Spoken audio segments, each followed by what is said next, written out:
Hi friends, ನಮಸ್ತೆ ಎಲ್ಲರಿಗೂ. ನಾನು Chaitra. Welcome to Chaitra cooking YouTube ಚಾನಲ್ಗೆ ಸ್ವಾಗತ. ನಾನಿವತ್ತು ರೇಷನ್ ಅಕ್ಕಿಯಿಂದ ಟೇಸ್ಟಿಯಾಗಿ ದೋಸೆನ ಮಾಡ್ತಾಯಿದ್ದೀನಿ. ಹಾಗೆ ಈ ವಿಡಿಯೋನ ಕೊನೆವರೆಗೂ ನೋಡಿ.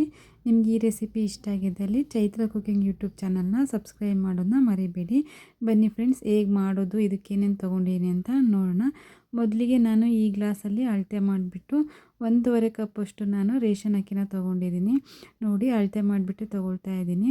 ಇವಾಗ ಅಕ್ಕಿ ತೊಗೊಂಡಾದ್ಮೇಲೆ ಅದೇ ಕಪ್ಪಲ್ಲೇ ನಾನು ಅರ್ಧಕ್ಕಿಂತ ಸ್ವಲ್ಪ ಕಡಿಮೆಯಷ್ಟು ಉದ್ದಿನಬೇಳೆನೂ ಸಹ ಅಳತೆ ಮಾಡಿಬಿಟ್ಟು ತೊಗೊಳ್ತಾ ಇದ್ದೀನಿ.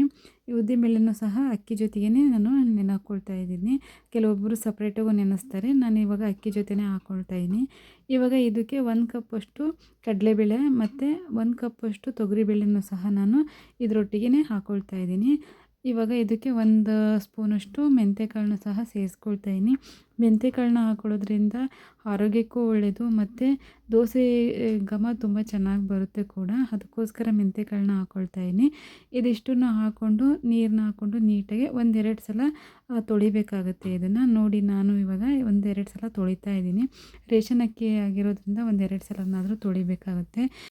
ಇದನ್ನು ತೊಳೆದ್ಬಿಟ್ಟು ಇವಾಗ ನೀರನ್ನ ಹಾಕಿ 1 ಅವರ್ ನೆನೆಲಿಕ್ಕೆ ಬಿಡೋಣ ಅಕ್ಕಿನ. ನಾನು ಇದನ್ನು ಮಾರ್ನಿಂಗ್ ನೆನೆಸಿದ್ದೆ. ನೋಡಿ, ಇವಾಗ ಈವ್ನಿಂಗ್ ಆಗಿದೆ, ತೋರಿಸ್ತಾ ಇದ್ದೀನಿ ಅಕ್ಕಿಯೆಲ್ಲ ಎಷ್ಟು ನೀಟಾಗಿ ನೆಂದಿದೆ ಅಂತ. ನಾನು ಇದಕ್ಕೇ 1 ಕಪ್ಪಷ್ಟು ರೈಸ್ನ ಹಾಕ್ಕೊಳ್ತೇನೆ, ಅಂದರೆ ಅನ್ನನ ಹಾಕ್ಕೊಳ್ತಾ ಇದ್ದೀನಿ. ದೋಸೆಗೆ ಸ್ವಲ್ಪ ಕಡಿಮೆನೇ ಅನ್ನ ಹಾಕೋಬೇಕಾಗುತ್ತೆ. 1 ಕಪ್ಪಷ್ಟು ಅನ್ನನ ಹಾಕ್ಕೊಂಡ್ಬಿಟ್ಟು ಎಲ್ಲನೂ ನೀಟಾಗಿ ಮಿಕ್ಸ್ ಮಾಡಿದ್ದೀನಿ. ಇವಾಗ ಒಂದು ಮಿಕ್ಸಿ ಜಾರನ್ನ ತೊಗೊಂಡು ಅದಕ್ಕೆ ನಾನು ನೆನೆಸಿಟ್ಕೊಂಡಿದ್ದಂತಹ ಅಕ್ಕಿ ಎಲ್ಲನೂ ಸಹ ಹಾಕ್ಕೊಂಡು ನೀಟಾಗಿ ಪೇಸ್ಟ್ ಥರ ಗ್ರೈಂಡ್ ಮಾಡ್ಕೊತೀನಿ. ನೋಡಿ, ನೀರನ್ನ ಸ್ವಲ್ಪನೇ ಹಾಕ್ಕೊಂಡು ಗ್ರೈಂಡ್ ಮಾಡ್ಕೊಳ್ತಾ ಇದ್ದೀನಿ. ಜಾಸ್ತಿ ನೀರು ಹಾಕ್ಕೊಂಡ್ರೆ ಮತ್ತು ತೆಳು ಆಗಿಬಿಡುತ್ತೆ. ಅದಕ್ಕೋಸ್ಕರ ಅವಶ್ಯಕತೆ ಎಷ್ಟಿದೆಯೋ ಅಷ್ಟನ್ನು ಮಾತ್ರ ನೀರು ಹಾಕ್ಕೊಳ್ಳಿ. ನೋಡಿ, ನಾನು ಯಾವ ಥರ ಪೇಸ್ಟ್ ಥರ ಗ್ರೈಂಡ್ ಮಾಡ್ಕೊಂಡಿದ್ದೀನಿ ಅಂತ. ಇದೇ ಥರನೇ ಇನ್ನು ಮಿಕ್ಕಿರೋದೆಲ್ಲನೂ ಸಹ ನಾನು ನೀಟಾಗಿ ಗ್ರೈಂಡ್ ಮಾಡ್ಕೊಂಡಿದ್ದೀನಿ. ಇವಾಗ ಇದನ್ನು 1 ಸ್ಪೂನ್ನ ತೊಗೊಂಡು ನೀಟಾಗಿ ಎಲ್ಲನೂ ಮಿಕ್ಸ್ ಮಾಡಿಕೊಂಡು ಇದನ್ನು ಒಂದು ಫುಲ್ಲು 8 ಅವರ್ ನೆನೆಲಿಕ್ಕೆ ಬಿಡೋಣ. ನಾನು ನೈಟ್ ರುಬ್ಬಿರೋದ್ರಿಂದ ಮಾರ್ನಿಂಗ್ ಟಿಫನಿಗೆ ಇದನ್ನು ರೆಡಿ ಮಾಡ್ಕೊಂಡಿದ್ದೀನಿ. ನೋಡಿ, ಇವಾಗ ಮಾರ್ನಿಂಗ್ ತೋರಿಸ್ತಾ ಇದ್ದೀನಿ ಹಿಟ್ಟು ಎಷ್ಟು ನೀಟಾಗಿ ಉಬ್ಬಿದೆ ಅಂತ. ಇವಾಗ ನಾನು ಇದಕ್ಕೆ 1/4 ಸ್ಪೂನಷ್ಟು ಅಡುಗೆ ಉಪ್ಪು ಮತ್ತು 1/4 ಸ್ಪೂನಷ್ಟು ಅಡುಗೆ ಸೋಡಾನು ಸಹ ನಾನು ಹಾಕ್ಕೊಂಡು ಒಂದು 10 ಮಿನಿಟ್ಸ್ ಇದನ್ನು ಚೆನ್ನಾಗಿ ಉಬ್ಲಿಕ್ಕೆ ಬಿಡ್ತೀನಿ. ಹಿಟ್ಟನ್ನು ನೆನೆಯಲಿಕ್ಕೆ ಇಟ್ಬಿಟ್ಟು ಇವಾಗ ದೋಸೆ ಹಂಚನ್ನು ತೊಗೊಂಡಿದ್ದೀನಿ.